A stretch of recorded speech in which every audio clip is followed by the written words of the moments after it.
말씀을 나누겠습니다.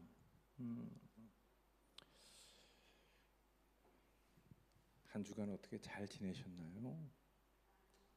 여러 가지로 바쁘시기도 하실 것 같고 또 힘든 일도 있으셨을 것 같고 즐거운 일도 있으셨을 것 같고 참 다사다난한 일들을 참 많이 겪고 사는 게 인생인 것 같다 이런 생각을 합니다.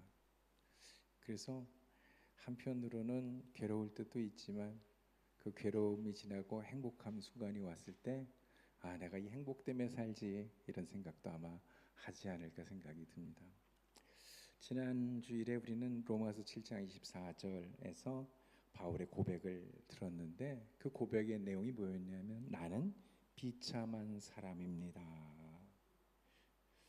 누가 이 죽음의 몸에서 나를 건져내겠습니까? 이렇게 이야기하고 있습니다. 근데 이건 절망이 아니에요. 내가 절망이 끝이야 이런 얘기가 아니고 구원자를 향한 간절한 물음입니다. 과연 뭘까요? 이건 뭘까요? 우리가 가끔 그러지 않습니까? 사는 게 뭔가요? 이렇게 내한테 왜 이렇게 힘든가요? 물어보지 않습니까? 하나님한테 저도 많이 물어봤던 것 같아요. 하나님 너무너무 힘든데 이거 내가 이렇게 해내는 게 맞아요? 싶은데 하나님 좀 안 했으면 좋겠어요. 이럴 때가 참 많은 것 같습니다.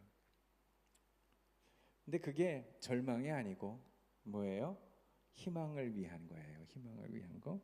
로마서의 오늘 그 답을 우리 사도 바울이 얘기하고 있는데 8장 1절 우리 함께 읽어보겠습니다. 시작. 그러므로 이제 그리스도 예수 안에 있는 사람에게는 결코 정죄함이 없습니다. 정죄함이 없다. 이게 복음의 심장입니다. 정죄함이 없어요. 하나님이 우리를 정죄하지 않는다는 거예요. 이미 정죄했어요. 왜? 누구로? 예수 그리스도로. 우리는 정죄를 받았어요. 그러니까 아무렇게나 살아도 된다? 아니죠. 그죠? 그 그리스도의 죽음을 생각하면서 우리는 어떻게 살지 참 곰곰이 생각하고 제대로 살아야 되지 않겠습니까? 그러므로 이 한 단어가 모든 것을 바꿨습니다. 7장의 비참함을 끌어안고 8장은 선언을 했습니다. 이제 정죄함은 없다.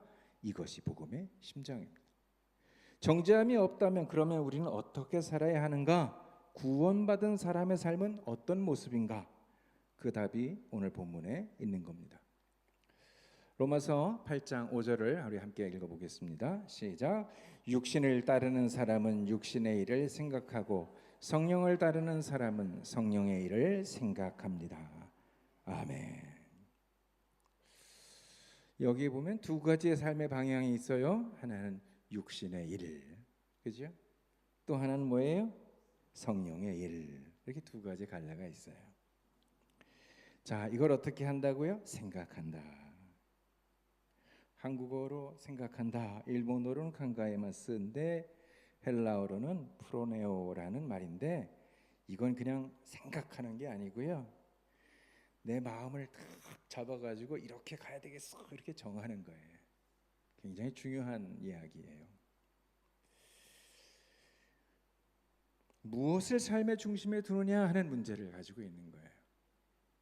저는 늘 그런 생각을 해요. 우리가 하나님을 믿는다고 그러는데 과연 잘 믿고 있는가? 여기에 대해 생각을 많이 해요. 그런다고 그러면서 뭐라 그러냐면 하나님을 안 믿는 것처럼 살 때가 너무 많은 거예요. 하나님이 다 하신다고 전지전능하시다고 그렇게 얘기하면서 자신이 뭐 안 될 때 하나님한테 하나님 왜 이러시냐고 그래요. 하나님의 뜻이 있으실 텐데, 그죠? 우리가 하나님의 뜻을 구하면서 한다고 얘기하면서도 항상 누구의 욕심이 앞서냐면 자기의 욕심이 앞서는 거예요. 자기의 욕심이 앞서는 사람은 육신의 일을 생각하는 사람이에요.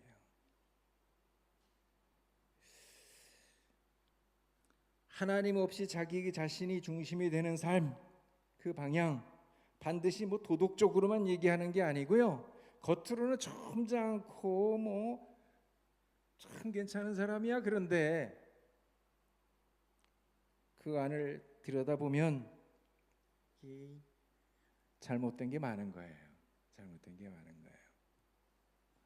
옛날에는 공부 잘해서 똑똑한 사람은 다 좋은 생각만 하고 바른 생각만 할 줄 알았어요. 근데 봤더니 안 그렇더라고요. 제가 그래서 언젠가 혼자 그런 생각을 해봤어요. 에이, 똑똑하다는 거 별거 없구나. 공부해서 서울대나 가야 되겠다. 그런 생각을 한 적이 있어요. 똑똑한 게 중요하지 않습니다. 삶의 방향을 정하는 게 굉장히 중요한 거예요. 아무리 똑똑해도요, 잘못된 데 발을 담그고 있으면요, 그걸로 싹 변해버려요. 온전하지 못해요.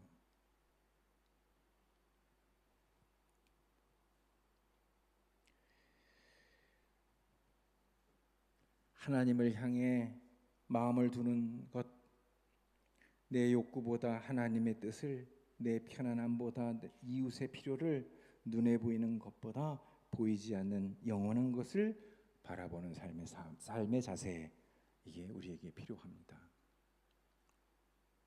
근데 어떻게 이렇게 되나요? 눈앞에 보이는 것도 바빠 죽겠는데 뭘 안 보이는 것까지, 안 보이는데 뭐 그러면서 그냥 눈 가려버리고 살지는 혹시 않는지 우리가 생각해 볼 필요가 있습니다. 로마서 8장 6절의 말씀 우리 함께 읽어볼까요? 자, 시작. 육신의 생각은 죽음입니다. 그러나 성령의 생각은 생명과 평화입니다. 네. 자, 육신의 생각을 가졌더니 어떤 결과를 가져오냐? 죽음이라는 거예요. 죽음. 그러면 성령의 생각은 어때요? 생명과 평화. 그러니까 여러분의 삶 가운데 내가 뭔 일을 했는데 평화와 생명이 있는 것 같지 않다 그러면 그건 잘못한 일인 거예요. 참 쉽죠. 생각보다. 내가 뭔 일을 했는데 이게 막 사람 사이에 그냥 얽히고 설키고 엉망이 되는 상황이 되면 내가 잘못한 거예요. 뭘. 저는 참 남 탓하는 거 별로 좋아하지 않거든요. 남 탓하는 거 안 했으면 좋겠어요. 저는 그런 거 볼 때마다 안타까울 때가 많아요. 왜 남을 탓할까? 이렇게 뭐 하면 누가 그래요? 누가 나빠요? 뭐 누가 그러면 안 돼요? 그런 얘기 하지 말고 내가 안 그런 사람이 되면 되잖아요. 내가 안 그런 사람이 돼야죠. 그리스도인은요, 하나님 안에서 그 삶을 이끌어가는 사람이에요. 내 스스로가. 여기 있는 분들이요, 한 사람 한 사람이 하나님의 사랑을 가지고 하나님의 힘을 가지고 주위에 있는 사람을 이끌어가는 사람이에요. 그러려면 남의 탓을 해가지고는 절대 이끌어갈 수가 없어요.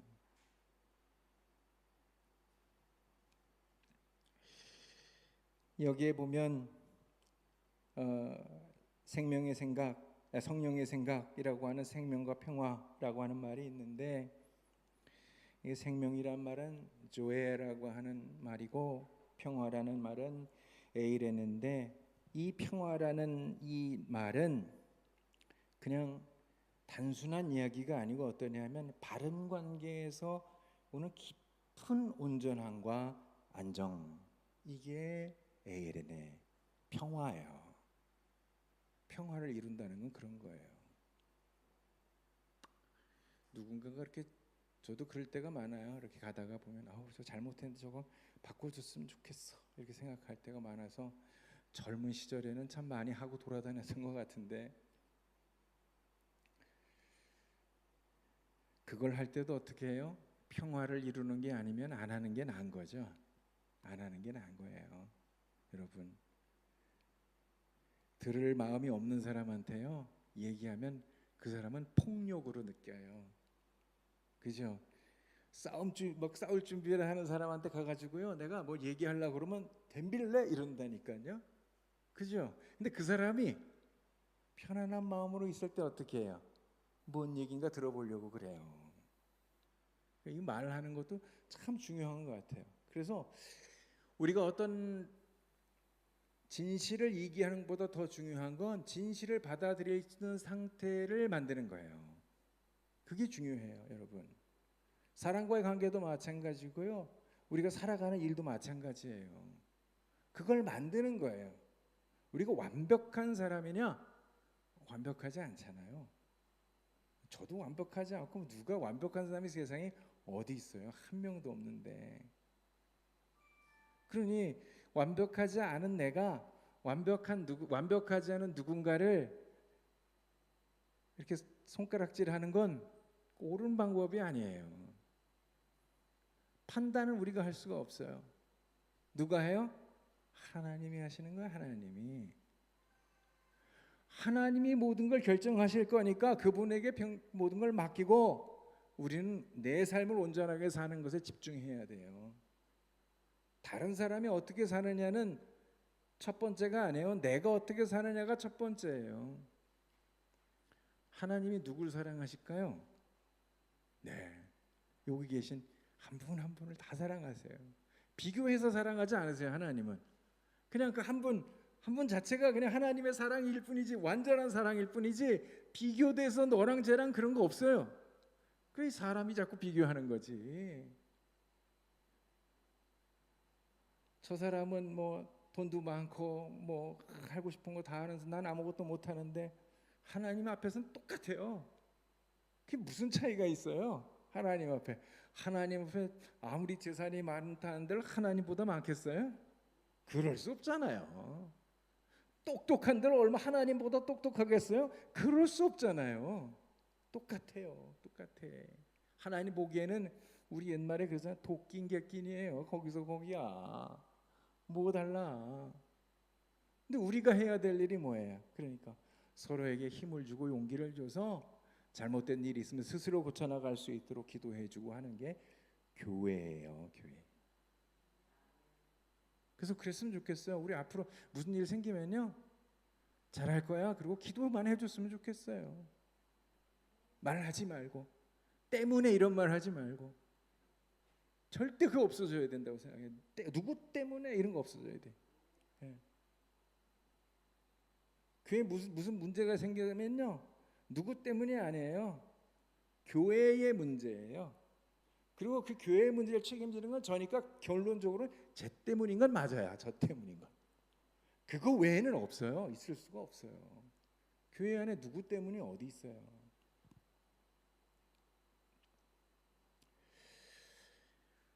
우리가 인생에서 궁극적으로 찾는 생명과 평화, 그것은 육신의 방향을 따라가서는 얻을 수가 없는 거예요. 성령의 방향을 따라야만 주어지는 거예요. 로마서 8장 7절에서 8절 우리 함께 읽어보겠습니다. 시작. 육신의 생각은 하나님과 원수가 됩니다. 그것은 하나님의 법에 굴복하지 않고 굴복할 수도 없기 때문입니다. 육신 안에 있는 사람은 하나님을 기쁘시게 할 수 없습니다. 아멘. 강한 표현이거든요. 육신의 생각은 하나님과 원수가 된다. 원수가 된다. 아니, 하나님을 사랑한다 그러면서 하나님하고 원수가 되면 어떻게 친해져? 그러면 안 되잖아요. 그죠? 저는 참 예수님의 많은 기도 중에 참 은혜가 되는 기도가 그거인 것 같아요. 그 겟세마네의 기도였던 것 같아요. 아버지 내 뜻대로 마시고 아버지 뜻대로 행하시옵소서. 이런 거잖아요. 나는 이렇게 하고 싶어요. 저도 그런 기도 참 많아요. 할 때 있는 것 같아요. 이렇게 하고 싶어요. 이게 좋을 것 같아요. 내 생각으로는 이게 딱이에요. 이렇게 했으면 좋겠어요. 근데 가만히 생각해보면 그건 내 생각이잖아요. 하나님은 내 생각을 뛰어넘으시는 부분이잖아요. 그 우리가 아는 거가 다라고 생각하면 안 돼요. 여러분, 내가 아는 게 다라고 생각하시면 절대 안 돼요.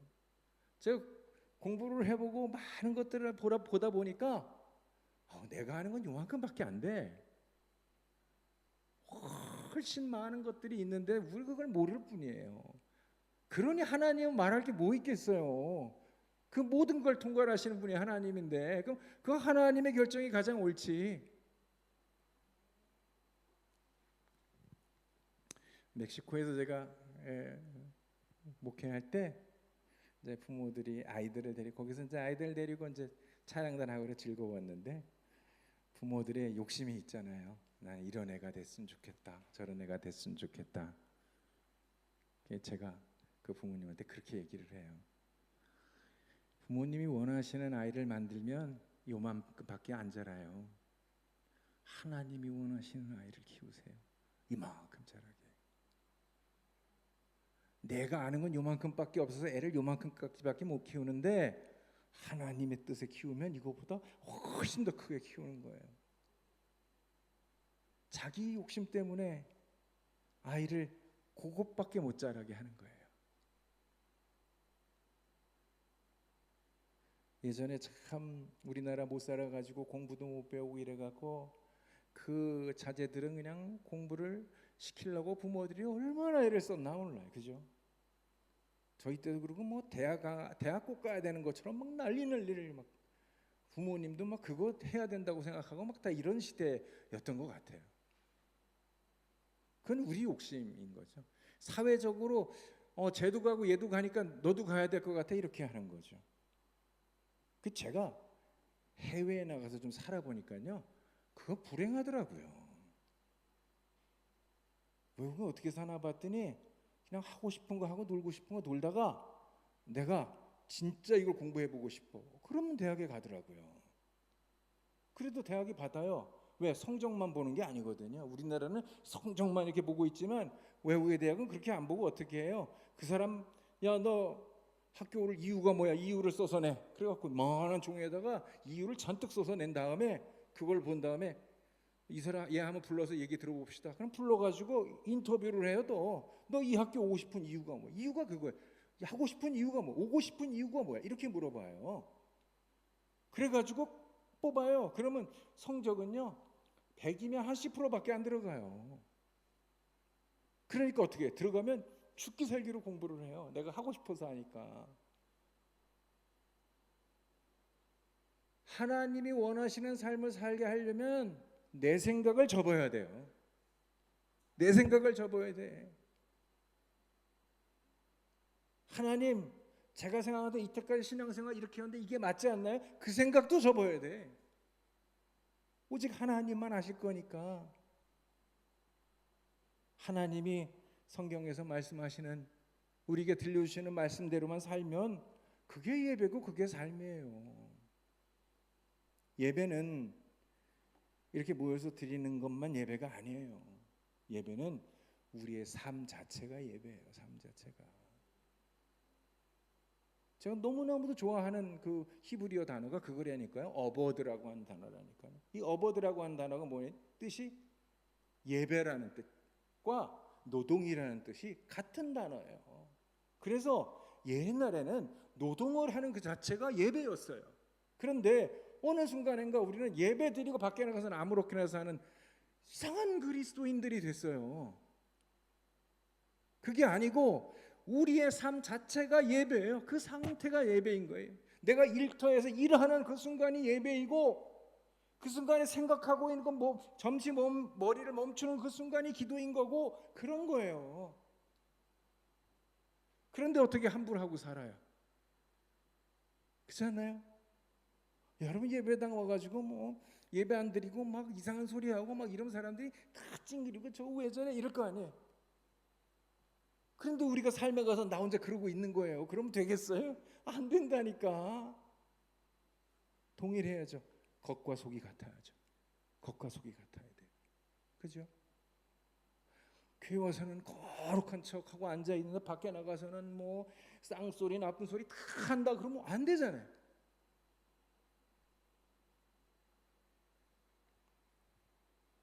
저는 우리 교회 식구들이 다른 사람이 볼 때 저 교회 식구들은 어쩌면 저렇게 다 하나같이 뭔가 좀 달라. 그렇게 다른 사람 얘기도 안 하고 묵묵하게 아무리 속상해도 얘기도 잘 안 하는 것 같고 근데 교회만 가면 그렇게 다 좋아하고 이뻐해주고 사랑해주는지 모르겠어. 아마 이랬으면 좋겠어요. 이랬으면. 그런데 그게 내가 억지로 하는 거 말고 저는 내 안에서 우러나서 했으면 좋겠어요. 저는 우리 모두가 그렇게 우러나는 그리스도인이 됐으면 좋겠어요. 저는 이 예배가 우리의 축제가 됐으면 좋겠어요. 너무 행복해서 어쩔 줄 모르는 상태가 됐으면 좋겠어요.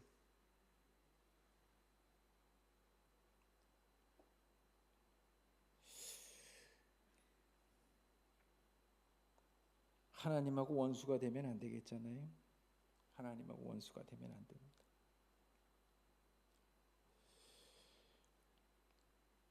인간의 한계, 그 한계를 딱 선언한 거예요. 너 이렇게 되면 안 돼, 이런 이야기. 로마서 8장 9절 우리 함께 읽어보겠습니다. 자, 시작.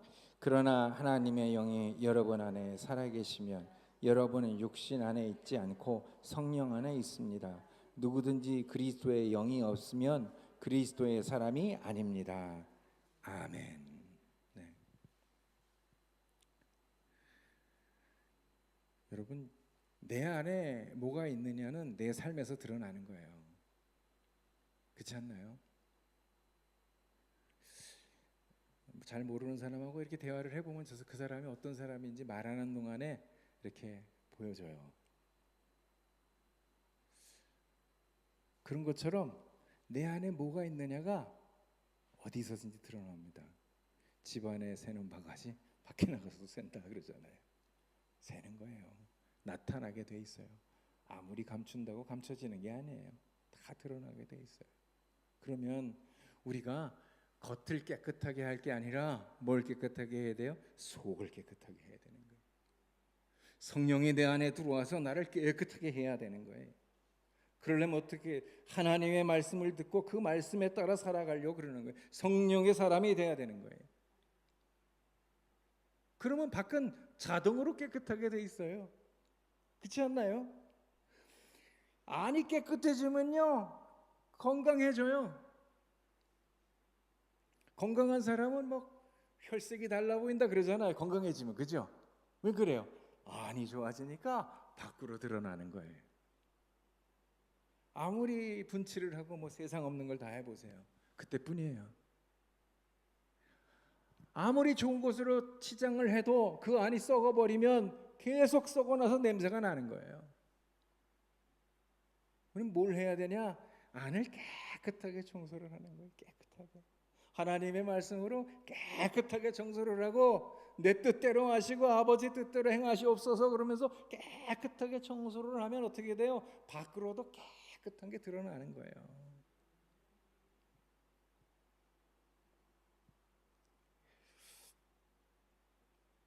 하나님은 멀리 계신 분이 아니에요. 어디 계세요? 우리 안에 계세요. 우리 안에. 여러분이 느끼지 못할 뿐이에요. 느끼지 않으니까 작동하지 않는 거예요. 여러분이 그 무슨 기적을 일으킬 능력이 없는 게 아니고요. 다 있어요, 여러분. 작동시킬 줄 몰라서 못하는 거예요. 작동시킬 줄 몰라서. 여러분이 손을 얹어서 기도하면요, 병자가 낫는 거예요. 그런데 왜 못하느냐? 내 안에 작동시키는 방법을 모르기 때문에 못하는 거예요. 여러분, 내 안에 얼마나 큰 에너지가 있는지 아세요?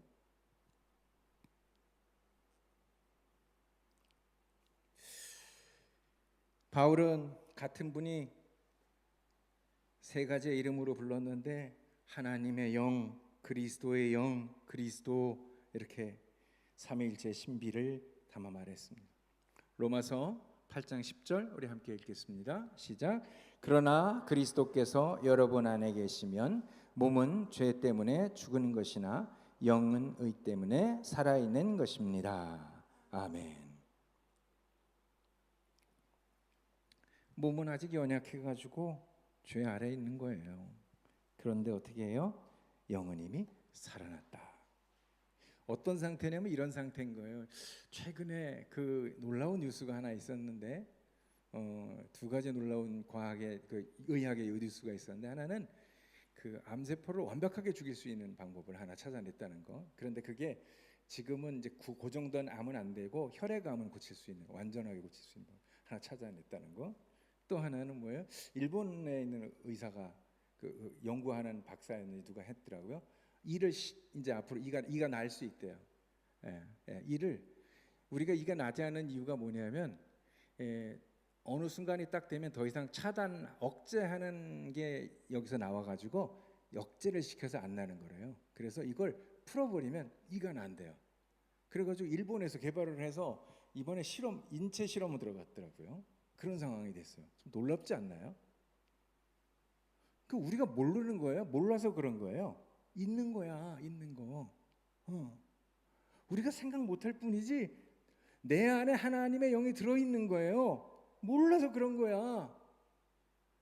그러니 나중에 있는 걸 알면 얼마나 미안해. 옆에 그 부모님이 계신 줄 모르고 그냥 부모님 미워하는 짓은 다 하고 앉아 있는 거야. 딱 돌아보니까 부모님이 앉아 계시네. 그럼 어떡해. 그잖아요. 그 민망하면 어떡해. 여러분 안에 하나님의 영이 함께하고 계시는 거예요. 하나님의 영, 그 말씀에 따라 사셔야 돼요. 생명은요, 세상에 있는 게 아니에요. 생명을 준 분에게 있는 거예요. 생명을 준 분에게.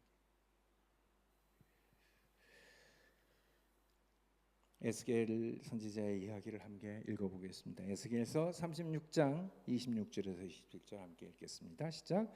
나는 너희에게 새 마음을 주고 너희 속에 새 영을 넣어주겠다. 너희 몸에서 굳은 마음을 없애고 부드러운 마음을 너희에게 주겠다. 나는 내 영을 너희 속에 넣어 너희가 내 규례를 따르고 내 율례를 지켜서 행하게 하겠다. 아멘. 뭐가 좀 빠진 것 같으네요. 죄송합니다.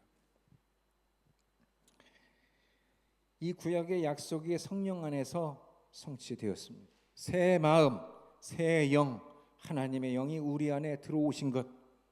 우리는 하나님의 백성이고 하나님의 자녀예요.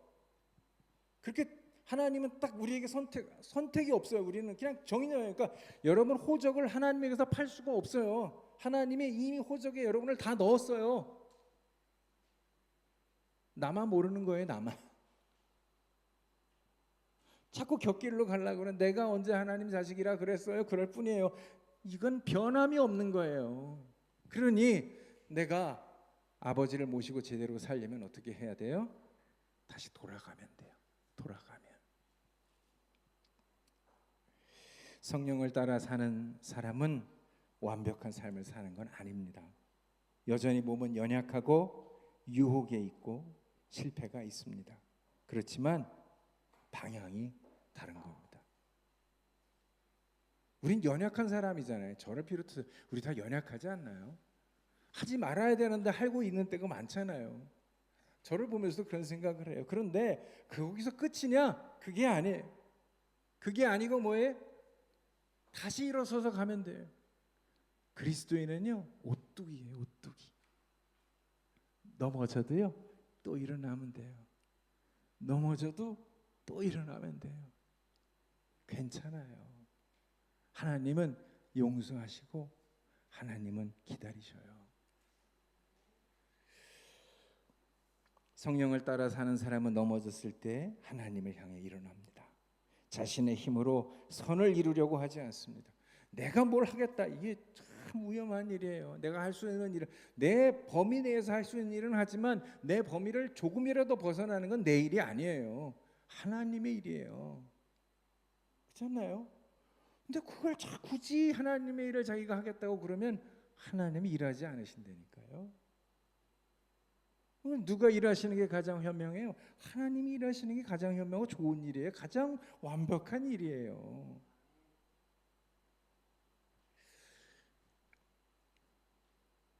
인정받음, 안전함, 편안함, 삶의 중심에 있었다면 오늘부터 우리 성령을 향하는 방향으로 삶의 방향을 바꾸자고 하는 얘기입니다. 바꿨으면 좋겠어. 알아요. 저도 아쉽고 때에 따라서는 안타깝고 때에 따라서는 아닌 것 같은데 할 때도 있어요. 그럼에도 불구하고 내 생각을 버리면 그리고 기다려보면 하나님이 어떻게 하시는지를 우리가 체험할 수 있게 돼요. 체험하면요 달라져요. 그 다음에는요. 제가 그런 사람 중에 하나예요. 체험 못할 땐요 그럴 리가 있겠어. 그건 그거지. 말도 안 되는 얘기랴. 그거 그냥 그렇게 하는 거야. 이랬는데 체험을 하고 나니까요. 맞아. 하나님이 하셔야 돼. 난 못해. 두 손 두 발 다 들게 되더라고요, 진짜.